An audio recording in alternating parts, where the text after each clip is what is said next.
ஆண்டவர் செய்ய நினைத்ததை தடுப்பவர் யாராகவும் இருக்க முடியாது. உங்கள் வாழ்க்கையிலே தேவன் செய்வதை தடுக்க யாராலும் முடியாது. அவர் சகலத்தையும் செய்ய வல்லவர். பிரியமானவர்களே, யோபு 42வது அதிகாரம் 2வது வசனத்திலே, தேவரீர் சகலத்தையும் செய்ய வல்லவர், நீ செய்ய நினைத்தது தடைப்படாது என்பதை அறிந்திருக்கிறோம்.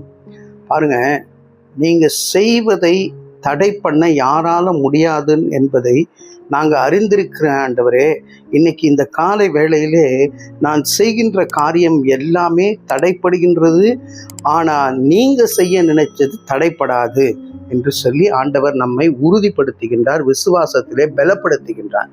பாருங்க, யோபுவுடைய வாழ்க்கையை சற்று திரும்பி பார்க்கும்பொழுது உத்தமனும் சன்மார்க்கனும் நீதிமானும் என்று தேவனாலே சர்டிஃபிகேட் பெற்றவர்.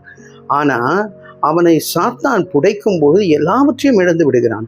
சொத்தை இழந்து விடுகிறான், பிள்ளைகளை இழந்து விடுகிறான், அவன் சேர்த்து வைத்த எல்லா சம்பத்தையும் இழந்து விடுகின்றான்.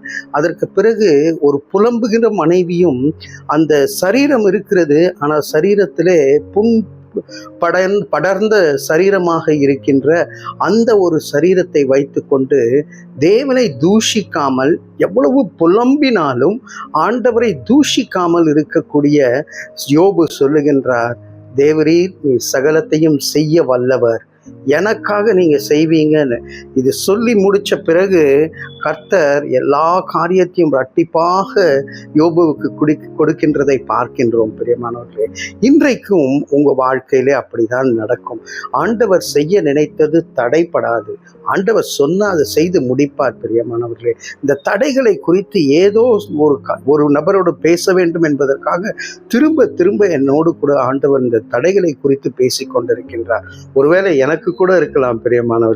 பிரியமானவர்களே, ஒரு அருமையான ஒரு கிராமத்திலே 2 பிள்ளைகளோடு கூட ஒரு தம்பதி இருந்தார்கள். அவர்கள் தேவனுக்காக வைராக்கியமாக ஜெபித்து எல்லாவற்றையும் ஊழியங்களை செய்து கொண்டிருந்தார்கள். நல்ல சௌந்தரியமோடு இருந்தார்கள், சந்தோஷத்தோடு இருந்தார்கள், சமாதானத்தோடு இருந்தார்கள். ஆனால் எல்லார் வாழ்க்கையிலும் வருகிறது போல ஒரு தீங்கு நாள் அவங்க வாழ்க்கையிலும் வந்தது. ஒரு காற்று எல்லாவற்றையும் அடைத்து போனது போல எல்லாவற்றையும் இழந்து போய் விடுகிறார்கள். இழந்து போன பிறகு ஆனாலும் அவர்கள் தூஷிக்காமல் கர்த்தர் கொடுத்தார், கர்த்தர் எடுத்தார், கர்த்தர் நாமத்துக்கு ஸ்தோத்திரம் என்று சொல்லி ஜெபித்து கொண்டே இருக்கின்ற வேளையிலே கொஞ்சம் மனம் சோர்ந்து தானே போவோம்.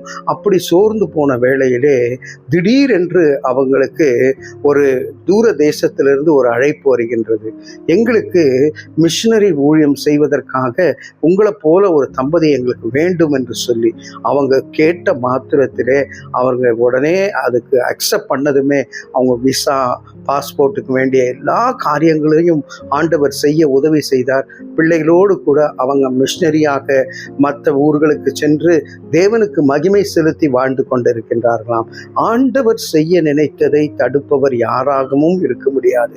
உங்கள் வாழ்க்கையிலே தேவன் செய்வதை தடுக்க யாராலும் முடியாது. அவர் சகலத்தையும் செய்ய வல்லவர். இந்த நிச்சயத்தோடு தலைகளை தாழ்த்தி தேவனை நோக்கி பார்ப்போம். அன்பின் பரலோக பிதாவே, சகலத்தையும் செய்ய வல்லவர் நீர்தானே கர்த்தாவே. எங்க வாழ்க்கையில இந்த காரியங்களெல்லாம் நடக்க வேண்டும் என்று நாங்கள் லிஸ்ட் போட்டு காத்து கொண்டிருக்கின்றோம். நீங்க பிளஸ் பண்ணி பாதுகாத்து கொள்ளும்படியாக இயேசுவின் மூலம் ஜெபிக்கிறோம் நல்ல பிதாவே. ஆமேன், ஆமேன்.